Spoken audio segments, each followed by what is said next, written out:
I'm Tuya. I'm basically like started as a developer. Now I'm an AI apprentice at AI Singapore.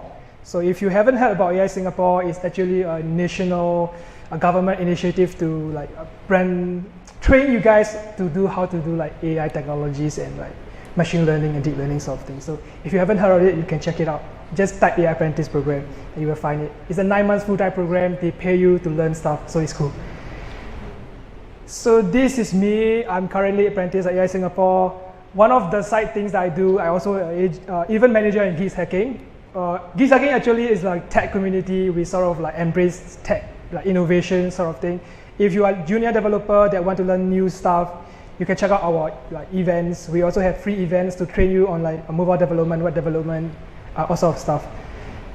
So this is my backstory. I studied IT from Republic Poly, slowly go to computer science, and also after I graduate, I work for RPA analyst. It is basically like automation of business processes. So you sort of like automate critical issuing, like digitizing sort of things into like you are basically writing scripts to do this kind of thing. So it's sort of like a developer job, but you are not building application, you are writing scripts. So from there, I progressed into like AI Apprentice, where I learned about machine learning, artificial intelligence, and like deep learning. So yeah, these slides are really based on my experience. So if you have different experience, the experience might be different from how I experienced it as a developer that going into AI. Yeah, so take it with a pinch of salt. So there are quite a few differences that I can gather from being an AI practitioner versus developer. The first thing is job scope, right? How does it differ? So as a developer, you are just writing rules for the program to follow, whereby if you are AI practitioner, you are sort of programming the machines to learn the rule by itself. So you don't write rules. For example, you are trying to classify between cats and dogs. If you are a developer, you will write, oh, cat is something like small, cute little things with like a pointy ears. But if you're dogs, then it's like a long turn, longer nose sort of things. You're writing all sorts of set of rules to classify all these features. But if you are trying in AI approach, you probably just keep feeding the algorithms with all the features with like, oh, this is cat, this is cat, this is cat, and it recognizes the picture is cat. Yeah. So it's a little bit different. I have drawn out this diagram. So what you do as a developer is basically you have input and you have a program. You process it, right? You try to compute it, then you have like result. So for example, you try to call API call. You write API, you have input, like API key, then you try to write a like API call. You press button, you get back the result.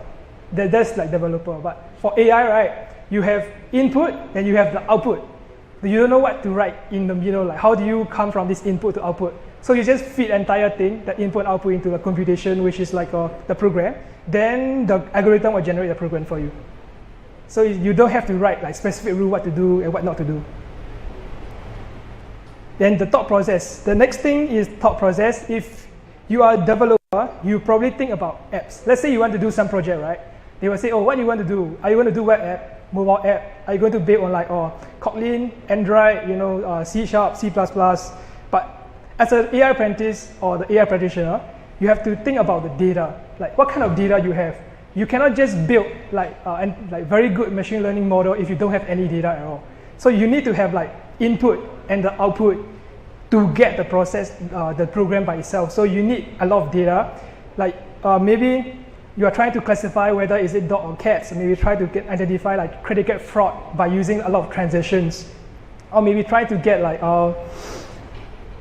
try to recognize the faces, like if you try out like image recognition, you try to detect who you are, like Facebook, you try to detect who you are, who your friends are, recommend you text, all sort of things. So all these require data. That's why Facebook let you like upload photos for free, or maybe Google upload photos for free. This is how you're paying, by uploading your data and like tagging your friends. So if you remember like 2008 something, there's no such thing. So you just have to tag your friend manually.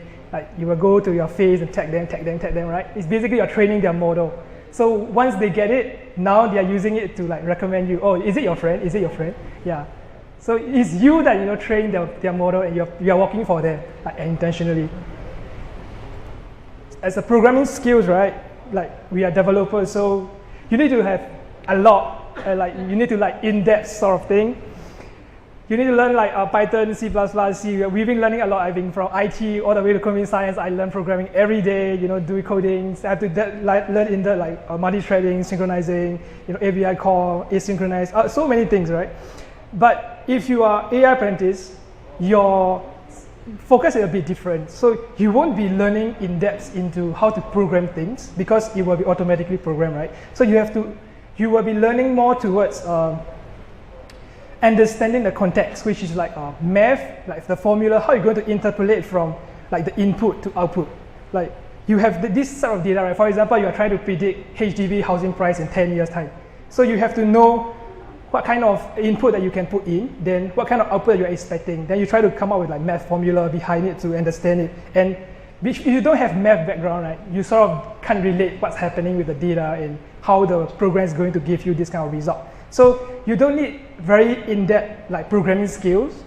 You need a handful like maybe Python, R, SQLs, NoSQLs, a little bit of API call sort of thing. But the more intensive thing you need is to understand the algorithms and the math behind it.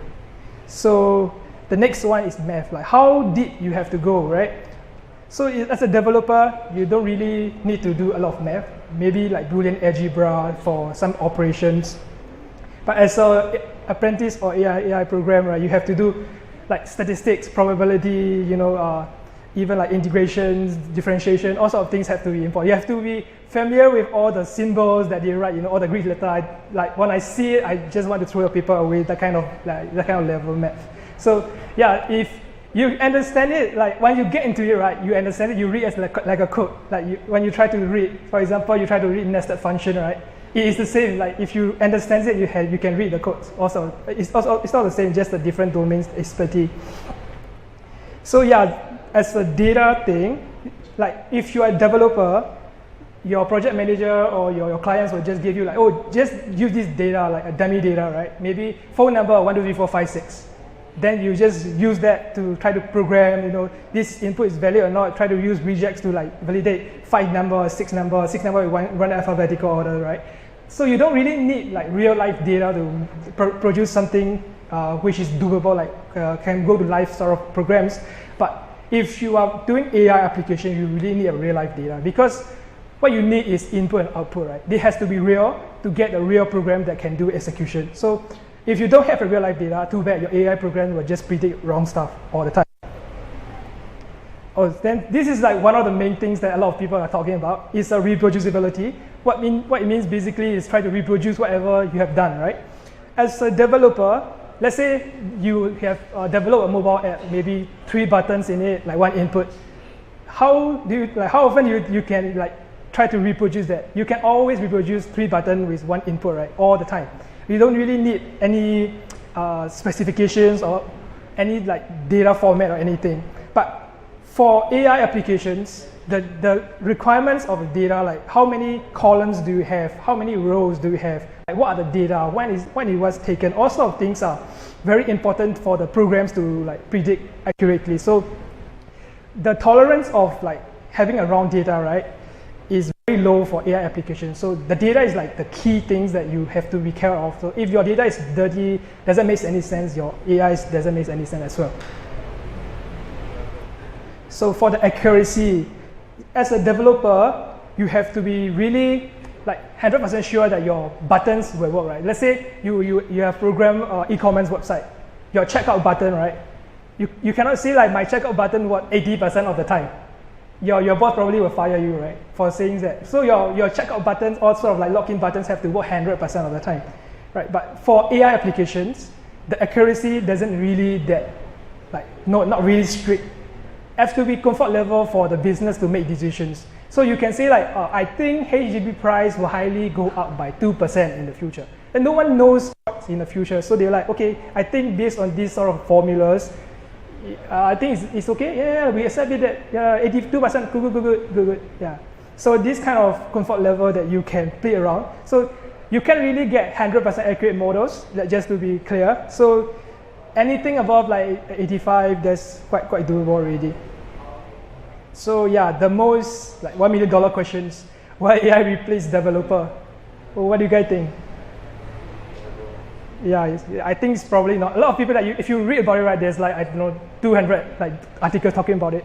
So I think it's probably not, because developer, right, we have some foundations that, I don't think AI can replace some logics that in our head is happening. Like whenever we program something, there's some unspoken rules or some unspoken things that, in our heads are happening that AI can never replace. So yeah, the next one, right, this code is in C. It was trained on Linux repository. It can write this kind of code. So it's only trained like, I think, 2 days. Do you think you can write this kind of code in 2 days? Yeah, it seems legit, like if you take a look at it. Yeah, it has like for loop, it has some comments in there. It seems legit, like written by some experienced programmer. But the good thing is you can compile that. So you can push it to GitHub repo. So if you want to try it out, right, there's the GitHub profile as well. And you can go and check it out. He has written like entire code and entire programs, the AI programs to get into this kind of states. So if you're free, maybe you can just take a look, keep training your model until you can code like you. Then you can just drink coffee every day. Just let it run. Like if I ask you to do some feature, right, just let it run. Just go for coffee or play games, whatever, man. Yeah, so if you are interested to get started, the good thing about AI, right, everything is free. Yeah, you don't have to like pay money to learn it. Like there's like a lot of good YouTube videos that you can find. There's Coursera course, which is machine learning to intro. This is like go-to machine learning intro, right? Whatever you are not sure about math formula or whatever, right? The machine learning intro given by Professor Andrew Ang is very good. And deep learning intro is there as well. And the medium, right, is actually like a Stack Overflow for AI practitioners. So everything that you want to do, for example, I want to generate like just now the code, right? Actually, probably someone has already done it. The guides are there, how you set it up, how you run it, what kind of things that you should expect to do. All these are there. So, and the Kaggle is like a challenge thing. So what they do, they sort of like upload the data, because data is the most important thing. They upload the data, they give you a problem statement. You try to solve it using the machine learning techniques that you know. So if you can like beat other people in accuracy or maybe like simplicity wise, they will reward you. Can be like $1 million if you just keep trying out. Yeah, the prices are too high. You just take a look, it's amazing. Yeah, and DataCamp, right, is the intro courses, which is free. If you want to try out the tracks, you have to pay. Yeah, but if you are just like willing to try it out, you can just drop them an email saying that you are a developer, you're interested in this. They are very nice. They probably give you like, I don't know, 3 months access or something. And you can finish that in like 2 months. So yeah. And if you haven't heard, there's AI Singapore Approach, which is like government-funded agency. We have a lot of programs like Apprentice program. There's AI for E, AI for Everyone program, which is like runs in a day, like half a day. Yeah, around 9 to like 3 or 4. Yeah, we sort of like give you what you should be expecting in AI. Then there's, if you are like industry, then there's AI for industry. They train you on like DataCamp, data science track. So you have someone to like guide you along. If you have any question, you can ask. Also your question. So if you check out, right, actually it's all government funded. You just have to pay like certain like 20%, I think. I'm not sure about the cost, yeah. But AI for E is free. AI for I, you need to pay a little bit more. Yeah, that's it. And yeah, if you have any questions, I'm happy to take, either here or at the back. Yeah, if you like don't want to talk to me in person, you can always like talk to me on LinkedIn. Yeah, thanks.